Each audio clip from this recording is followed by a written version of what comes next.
നമ്മുടെ രാജ്യത്ത് ഗോദി മീഡിയ ആണുള്ളത്. സ്വാഭാവികമായിട്ടും പ്രധാനമന്ത്രിക്കും അതുപോലെ ഗവൺമെന്റിനും അനുകൂലമായിട്ടല്ലാതെ അവരാരും സംസാരിക്കൂല. അംബാനിക്ക് വേണ്ടിയും അദാനിക്ക് വേണ്ടിയും പ്രധാനമന്ത്രിക്ക് വേണ്ടിയും ഒക്കെയാണ് അവർ നിരന്തരം സംസാരിക്കുക. റിപ്പബ്ലിക് ടി വി ഒക്കെ ഇതിന്റെ പ്രധാനപ്പെട്ട ആളാണ്, അർണബ് ഗോസ്വാമിക്ക്. പക്ഷെ നമ്മുടെ രാജ്യം വിട്ടു കഴിഞ്ഞാൽ അത്തരത്തിലുള്ള ഗോസ്വാമിമാരല്ല ലോകം നിയന്ത്രിക്കുന്നതും ലോകത്തുള്ള ജേർണലിസ്റ്റുകളൊക്കെ. സ്വാഭാവികമായിട്ടും കഴിഞ്ഞ 2 ആഴ്ചകൾക്ക് മുമ്പായിരുന്നു നമ്മുടെ നോർവീജിയൻ ജേർണലിസ്റ്റ് ആയിട്ടുള്ള ഹെല്ലെ ലിങ് അവർ മിനിസ്റ്റർ ഓഫ് എക്സ്റ്റേണൽ അഫയേഴ്സ് സംഘടിപ്പിച്ച ഒരു പ്രസ് മീറ്റിൽ അവർ സംസാരിക്കുന്നുണ്ട്. അപ്പോൾ അതിൽ അവർ ചില ചോദ്യങ്ങൾ ചോദിച്ചു, അതിന് ചില ആൻസറുകൾ എക്സ്റ്റേണൽ അഫയേഴ്സ് മിനിസ്ട്രിയുടെ സ്പോക്കസ് പേഴ്സൺ സംസാരിച്ചതുമായി ബന്ധപ്പെട്ടാണ് ഈ വീഡിയോയിൽ പ്രധാനമായിട്ട് പറയാൻ ഉദ്ദേശിക്കുന്നത്. നമുക്കറിയുന്നത് പോലെ അവർ ചോദിക്കുകയാണ്, പ്രധാനപ്പെട്ട അവരുടെ ചോദ്യം, എങ്ങനെയാണ് ഞങ്ങൾ ഇന്ത്യ എന്ന് പറയുന്ന രാജ്യത്ത് ട്രസ്റ്റ് ചെയ്യുക? കാരണം നിങ്ങൾ ഓരോ തവണയും ഞങ്ങളുടെ രാജ്യത്തേക്ക് വന്നിട്ടുണ്ട്, പല MOU ഒക്കെ സൈൻ ചെയ്തുകൊണ്ട് എന്ത് ചെയ്യുന്നുണ്ട്, പല കരാറുകളും ഒപ്പുവെക്കുന്നുണ്ട്. പക്ഷെ നിങ്ങൾ പറഞ്ഞു വെക്കുന്ന ഒരു ഉറപ്പുകളും പാലിക്കുന്നില്ല എന്നാണ് അവർ ഉന്നയിക്കുന്നത്. കാരണം മൈനോറിറ്റീസിനെതിരെ, ന്യൂനപക്ഷങ്ങൾക്കെതിരെയൊക്കെ ഇവിടെ നന്നായിട്ട് അറ്റാക്ക് നടക്കുന്നുണ്ട് എന്ന് അവർ കാണുന്നുണ്ട്. നമ്മുടെ രാജ്യത്തൊക്കെ ഇലക്ഷൻ പ്രചരണവും ഇലക്ഷനൊക്കെ വാച്ച് ചെയ്യുന്ന ഒരാൾക്ക് ഇപ്പോൾ കാണുന്ന പ്രധാനപ്പെട്ട സിമ്പല് ബുൾഡോസറാണ്. ഇനി ബുൾഡോസർ ചിഹ്നാക്കിയിട്ടില്ല എന്നുള്ളൂ, അല്ലാന്നുണ്ടെങ്കിൽ BJPക്ക് അവർക്ക് വെക്കാൻ പറ്റുന്ന ഏറ്റവും ആപ്റ്റായ ചിഹ്നമാണ് ബുൾഡോസർ. താമരയൊക്കെ ഒഴിവാക്കിയാൽ മതി.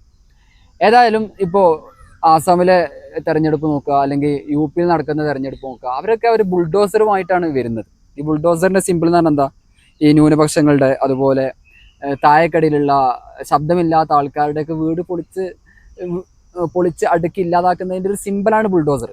അപ്പോൾ ഇതൊക്കെ നമ്മുടെ രാജ്യത്ത് ഉള്ള ആളുകൾക്ക് വലിയ വിശ്വഗുരുവിൻ്റെ ബ്രാൻഡിന് എന്താ പറയുക, നല്ല തിളക്കം കൊടുക്കുന്നവരാണെങ്കിലും പുറത്തുള്ള മീഡിയകൾ ഇങ്ങനെയല്ല ഇതിനെ കാണുന്നത് എന്ന് ഈ ചാണകങ്ങൾക്ക് ആരെങ്കിലും ഒന്ന് പറഞ്ഞു കൊടുത്താൽ വളരെ നന്നാവുമായിരുന്നു.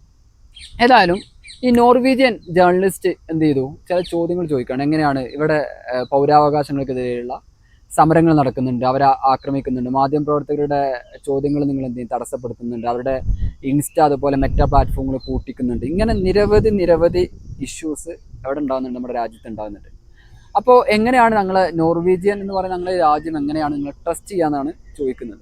അതിന് ജിബി ജോർജ് എന്നൊക്കെ പറയുന്നൊരു എക്സ്റ്റേണൽ അഫയേഴ്സിൻ്റെ സ്പോക്കസ് പേഴ്സൺ എന്തൊക്കെയോ പറയുന്നു.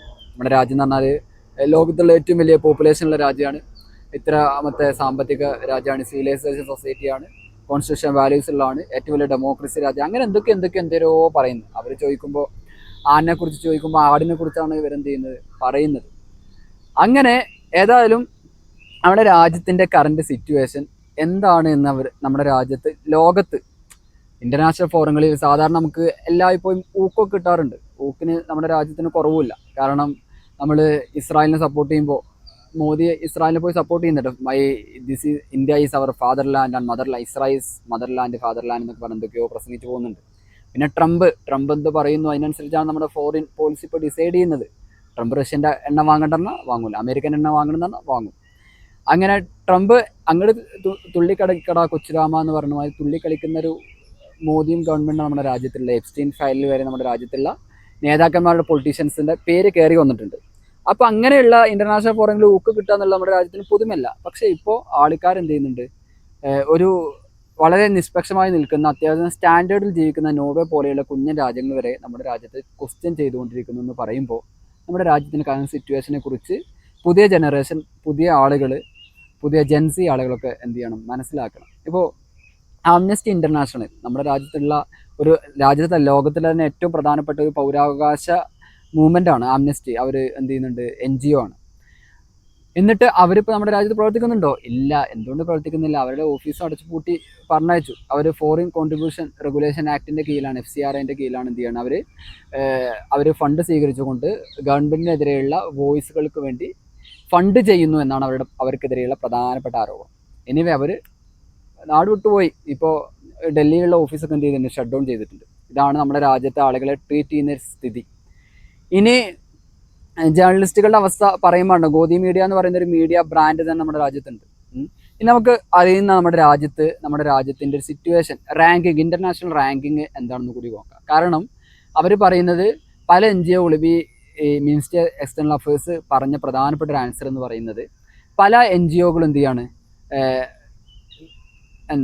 അവർ സർവേ നടത്തിക്കൊണ്ട് ചില സ്ഥലങ്ങളിൽ നിന്ന് മാത്രം വിവരങ്ങൾ ശേഖരിച്ചുകൊണ്ട് ഒരു ഫേക്ക് നെറേറ്റീവ് ഉണ്ടാക്കാൻ ശ്രമിക്കുകയാണ് എന്നാണ് അവരുടെ പ്രധാനപ്പെട്ട ആർഗ്യുമെന്റ്. ബാക്കിയുള്ളതൊക്കെ ബളബള എന്ന് പറയുന്ന ആൻസറുകളാണ്, അതിനെക്കുറിച്ച് നമ്മൾ പറഞ്ഞിട്ട് കാര്യമില്ല. അപ്പോൾ ഫേക്ക് നെറേറ്റീവാണ് നമ്മുടെ രാജ്യത്തെക്കുറിച്ചും നമ്മുടെ രാജ്യത്തിൻ്റെ സംവിധാനത്തെക്കുറിച്ചും ഉണ്ടാക്കിയെടുക്കുന്നത്. അങ്ങനെയല്ല നമ്മുടെ രാജ്യം എന്നാണ് പറയുന്നത്. നമ്മൾക്ക് സാധാരണ ഒരു ഇൻ്റർനാഷണൽ സ്റ്റാൻഡേർഡായി സ്വീകരിക്കുന്ന പ്രധാനപ്പെട്ട ഇൻഡെക്സുകളൊക്കെ ഉണ്ട്. അതിലൊക്കെ നമ്മുടെ രാജ്യം മൂക്കും കുത്തി താഴോട്ടാണ് പോകുന്നത്. നമ്മുടെ രൂപൻ്റെ മൂല്യം താഴോട്ട് പോകുന്നില്ല, അതേപോലെയാണ് പോകുന്നത് എന്നാണ് യാഥാർത്ഥ്യം. ഇപ്പോൾ ഞാൻ 2-3 നമ്മുടെ രാജ്യത്തിൻ്റെ സിറ്റുവേഷൻ പറയാം.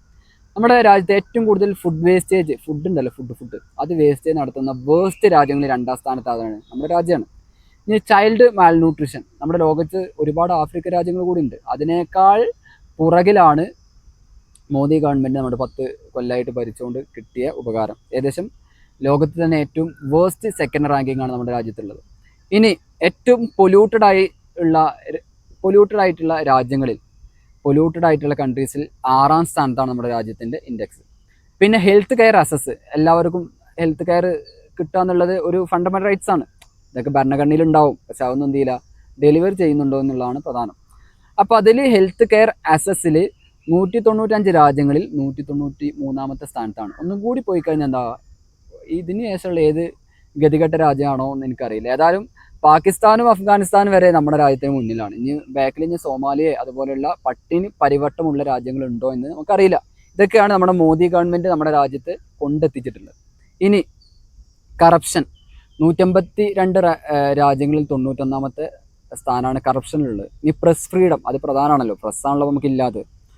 അപ്പോൾ അതിൽ 150 രാജ്യങ്ങളിൽ നമ്മുടെ രാജ്യത്തിൻ്റെ റാങ്കിങ് 157ആണ്. ഇങ്ങനെ ഒരുപാട് റാങ്കിങ് വന്നുകൊണ്ടിരിക്കുന്നുണ്ട്. അപ്പോൾ ഇതൊക്കെ ഇവർ കാണുന്നുണ്ടാവും, പക്ഷെ നമുക്ക് രാജാവ് നഗ്നനാണ്, രാജാവ് ഡ്രസ്സൊന്നും അയച്ചിട്ട് ഇവിടെ നിൽക്കുമ്പോൾ അത് കാണുന്ന ആൾക്കാർ പറയും ആ രാജാവ് നഗ്നനാണെന്ന്. പക്ഷേ അത് നിങ്ങൾ കാണുന്ന കണ്ണിൻ്റെ പ്രശ്നമാണെന്ന് പറഞ്ഞാൽ എന്താണിപ്പോൾ നമുക്ക് പറയാം, ഒന്നും പറയാനില്ല. ഏതായാലും രാജ്യത്തിൻ്റെ സിറ്റുവേഷൻ ഇതാണ്. അപ്പോൾ അത് പ്രത്യേകം പറയണമെന്ന് തോന്നി.